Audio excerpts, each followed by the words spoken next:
Hello, BookTube.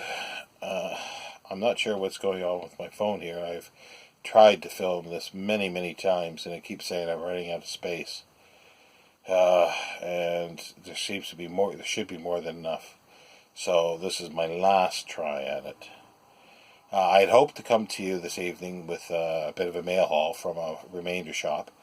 I'd redirected the delivery to my work address and received an email to say it would be delivered today. But being Yodel, it's probably going via Alpha Centauri and possibly other galaxies before it ever gets to me. So I've sort of given up. It's just too much frustration to try to track it down. I did call them, but they were just a useless help. So, in lieu of that, I thought I'd show some books that I had received in the post over the last few weeks. I did mention in my rant about booksellers the Kingsley Amis bio that I ordered and the collection of letters that were both described as new. They were cheap. But I did not expect them to be new, but if they were very good, I would have been more than happy. But it didn't even come out that well. The letters was a different edition than was advertised, and it's an ex-library edition in very poor condition, and but considered new according to them. The bio was a paperback, rough shape, pages missing. So I was able to get another one, not another paperback one, but a biography. It was called New as well, which is not, but it's a very good copy, very good plus. So I'm pleased with it for the cost. It's the Zachary Leader biography, and it's a bit rough, as I say, on the top of the spine, probably due to being shipped in a plastic bag rather than where it should be in a box. Again, I could go on forever about that.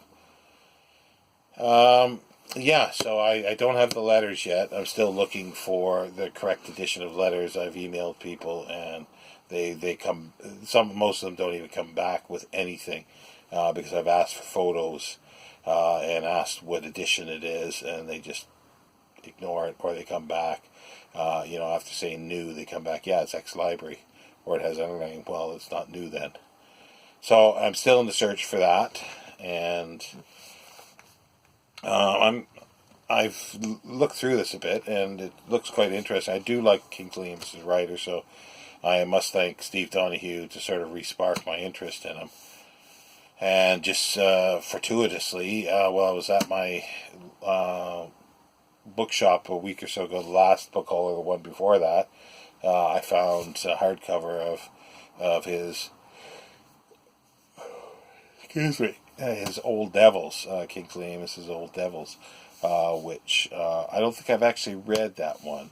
It's one of his later ones, or one of his latest ones.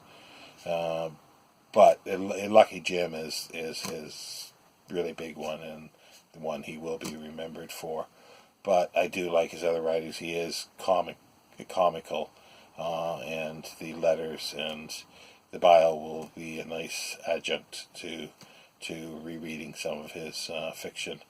I really kicked myself for not buying the letters when it was here. I can't remember exactly when, but it was heavily remaindered here, the American edition, the edition that I want, because the British edition is smaller and just poorly made. You open it up and pages are ready to fall out. It was horribly made.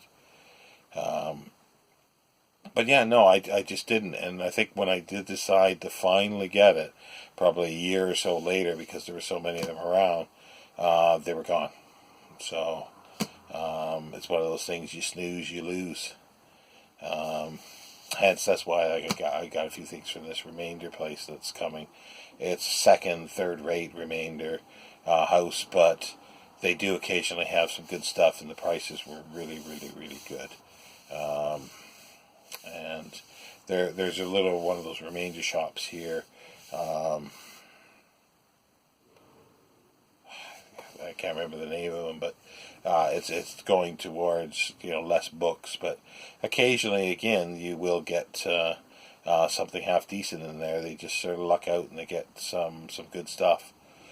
So I do occasionally drop in. I don't drop in as much as I used to, but I'm due for a visit sometime soon. But yeah, what else did I get here? And I ordered another bio from Amazon. I was searching. This is going back probably about a month ago or so. Jonathan Bate, who's a biographer. He's a Shakespeare scholar. He teaches in the U.S. now, but he wrote a fabulous biography of John Clare, the poet John Clare. And I got him to sign the book at the Oxford Literary Festival approximately 8 years ago. And while I was looking for the Wordsworth, there's a new one coming out, and to pre-order it. It's coming out here on April 2nd, and I think in the States later in April. But while I was searching for that, I found his Ted Hughes biography that was on Amazon, and it was discounted for less than £8, I think it was. And it turns out it's a signed edition, and it is actually signed by him because I recognized the signature and compared it to the John Clare. It's William Collins Publications, and I've got a paperback of Ted Hughes' letters. I did actually look at the idea of getting a hardcover because I got a hardcover of this. I ordered a hardcover collection of his letters. It was £4 something. It said brand new. Okay, yeah, right. Okay, didn't come. So I let the seller know, and they sent me another one. And the back was just there's a big like that of, you could see if you turn it to the light that it's been damp, staining, and wet. The whole board was wet. The pages were all sort of wrinkled. Like it had been kept really tight, so it wasn't that really accordion like that you get from wet. It's more dampness that is soaked into the paper, and it was like they were the pages were sort of stuck together a bit, and they were just warped. It was just horrible. So they've refunded the money. So I think that's karma telling me don't worry about a hardcover at this time, and I'll just see if one crosses my path someday.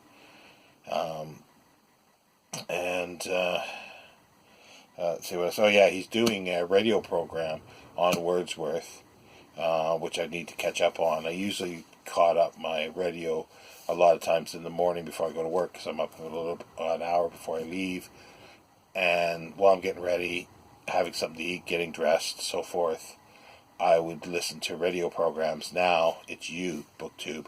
That's what I spend my morning listening to, catching up what's come in the night before.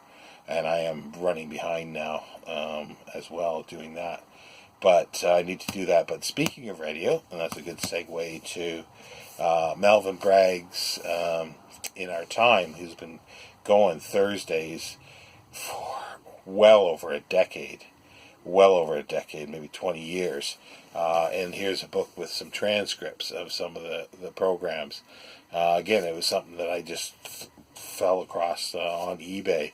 And that was £1.97, and I thought, well, I could afford £1.97 to see what it's like, because I was curious to see what was in it actually, even if it came as totally bad condition. I was curious to see what they chose for the book, but I'm pleased with the condition. It's a very good copy. Pages are a bit yellowing. There's some dirt on the top, but it's perfectly fine. And it's a 45-minute show that they'll discuss. They'll get experts on. They'll discuss any topic, and it has been literally any topic, from angels to black holes. They did a John Clare, which was okay, but one recent one that was really good was the Richard Burton's Anatomy of Melancholy. Robert Burton's Anatomy of Melancholy, and that was really, really good. It just goes on and on. And if anybody's interested, go to the BBC website. I believe you can download this anywhere in the world. They're podcasts, and they're there to listen to as well. And they're just fabulous. They're just fabulous if you got 45 minutes to spare, and you hear this discussion on a variety of topics. They've got them either by timeline, like from first beginning to now, or they've got them by subject: science, biography, history. I think a few other topics. I can't remember what. Philosophy is one. But yeah, so that's very enjoyable. Another one that I got at the same time, I think I was looking for this for Michael Palin's third diary, traveling to work, diaries 1988 to 1998, and I think that's where this, because I got him at the same time, and I just thought I'd complete the set. I just had a whim, and I thought I'd complete it. And this is a good enough condition. It's a bit rough around the edges of the jacket, but I'm happy with it. The first volume is the Monty Python years, and I've read probably a third to a half of it. The second volume I bought, I think, shortly after that, which I'm a bit disappointed because the first volume and the third volume are Weidenfeld and Nicholson, and they look like this. It's red letter, white, and the other one's the American edition, and it's orange. It's just jarring, but I'm not going to go out of my way at this point to replace it until later. And I have a shelf. This is a small little shelf. There's only a few books on it. There's the three Palin. I like to think of it as a celebrity one, but there's an odd man out in there, which is Kenneth Tynan, who was a theater critic. And I've got his diaries and his letters, but they're a bit rough. But I picked those up, I think, for 50p each in a charity shop here, so that's fine until I can maybe get stumble across the better copies for cheap.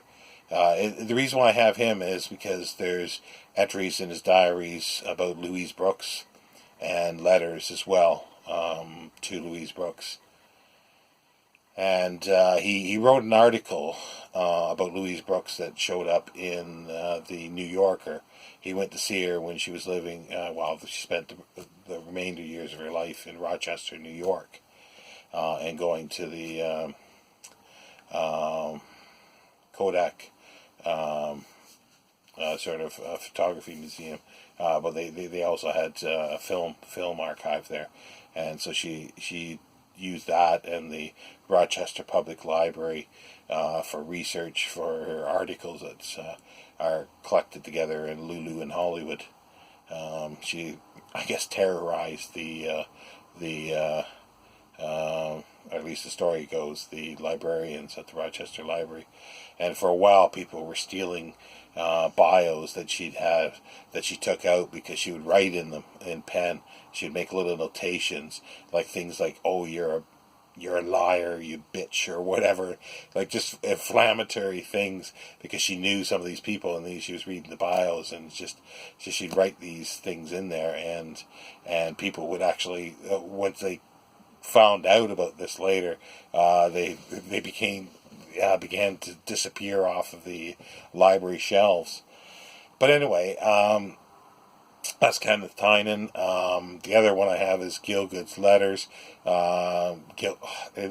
His memoirs are fabulous. They're very fun to read, very tongue in cheek, and his letters are very similar.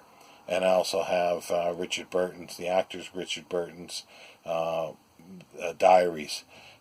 Steve Donahue mentioned it, I think, about a month ago. He picked up a copy at the Brattle, and yeah, they're steeped in about book reading and books, and his drinking, his struggle with drinking. But there's a connection between the Everyman books. I've got probably about 750 of the 1,000 plus Everyman library. They vary from condition, from very good, almost perfect, to really rough, where the spines are coming off. There's some better than others, but the connection with Richard Burton is that his wife decided to buy him a collection of all the Everyman Library, but have them bound in suede leather for the colors that the Everyman Library chose for the different subjects. And I saw, and I had a chance to purchase, if I wanted to, I think it was the 3 volumes of Shakespeare that were bound in sort of a lime, I think it was lime green suede leather that belonged to Richard Burton.